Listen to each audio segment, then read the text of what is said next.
unconstitutional to introduce prosperity tax without the empowerment of law. On 29 October 2021, the Finance Minister of Malaysia, Tengku Zafrul, introduced a one-off prosperity tax 33% on companies with chargeable income for over 100 million ringgit Malaysia for the year assessment 2022. The chargeable income above 100 million ringgit Malaysia mark will be taxed at 33%. This is unconstitutional because under Malaysia Federal Constitution's Article 96, no tax or rate shall be levied by or for the purposes of the federations except by or under the authority of federal law. Article 96 explicitly provides that no taxations unless authorized by law.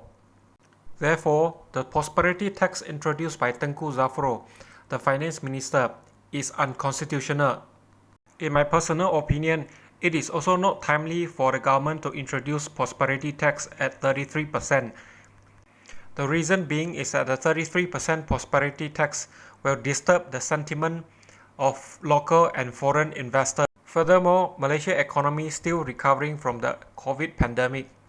Instead of impose additional tax, the government should have stimulate package to stimulate the economy growth. Introduce prosperity tax abruptly and unconstitutionally will increase the risk of doing business in Malaysia. This is especially so when come to calculating the net profit. Net profit is gross profit minus tax. So when tax is uncertain, the net profit will also become uncertain. Ultimately, it will affect the dividend payout by the affected companies. In order for the prosperity tax to be effective and legal, a bill should be introduced in Dewan Rakyat. After passed by Dewan Rakyat, the bill should proceed to Dewan Negara and ultimately assented to the Yang di-Pertuan Agong for approval, before gazetted as law and become effective and enforceable throughout the country. This is spelled out very clearly in Constitution Articles 67 and 68. Under Constitution's Article 67, restrictions on introductions of bills and moving of amendments involving taxations and expenditure, etc. Article 67, bracket 1. A bill or amendment making provisions, whether directly or indirectly, for A. Imposing or increasing any tax or abolishing, reducing, or remitting any existing tax.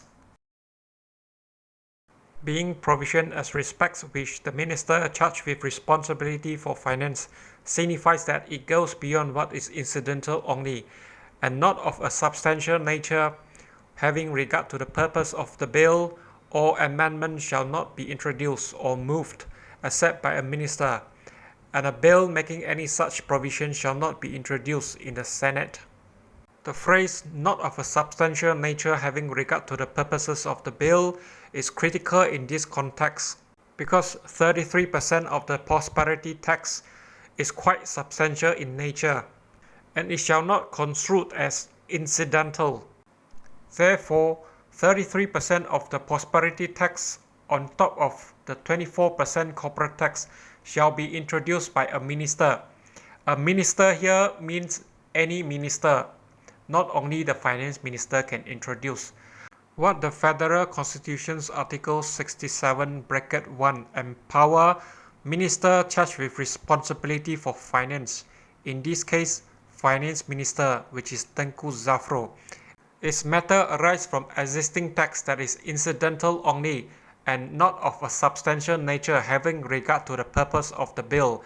That means Tengku Zafrul, the finance minister, do not have power over what laid down by Article 67, bracket 1, A to G, in which Article 67, bracket 1, A to G are the purposes of a bill to be introduced by a minister.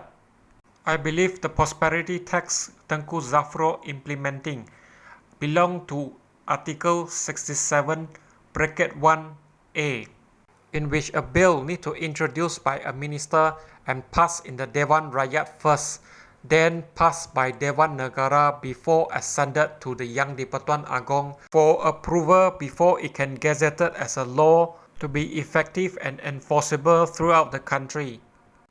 The phrase, "a bill making any such provision shall not be introduced in the Senate or Dewan Negara," means any bill relating to taxations shall be introduced in the Senate or Dewan Rakyat first, not Dewan Negara. It does not imply that such bill shall not be introduced at all. The only difference is the sequence whereby such bill is introduced in Dewan Rakyat first, then Dewan Negara, not the other way around like others' bill. Assent to bills passed by House of Representatives only. Article 68 bracket 1. Where a money bill is passed by the House of Representatives and having been sent to the Senate at least 1 month before the end of the session, is not passed by the Senate without amendment within a month, it shall be presented to the Yang di-Pertuan Agong for his assent unless the House of Representatives otherwise directs. I believe the opportunity cost, or the cost of capital for outstanding GST refund, is what implied by the Article 67, the phrase incidental and not of a substantial nature. The Rm 7.8 billion outstanding refund of GST will ultimately pay back to the taxpayer, but there is an opportunity cost during the period. This cost is called cost of money or cost of capital, and this is covered under Article 67. Under the Constitution's Article 96, all the tax must be empowered by law, which the 33% prosperity tax is not. In the conclusions, I found the Malaysia Finance Minister Tengku Zafrul guilty because he implemented a tax without going through Dewan Rakyat.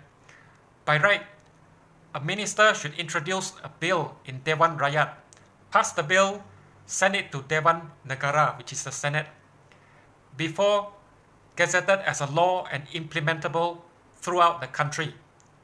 The prosperity tax 33% is now unconstitutional and illegal because it has not gone through a bill passed by Dewan Rakyat.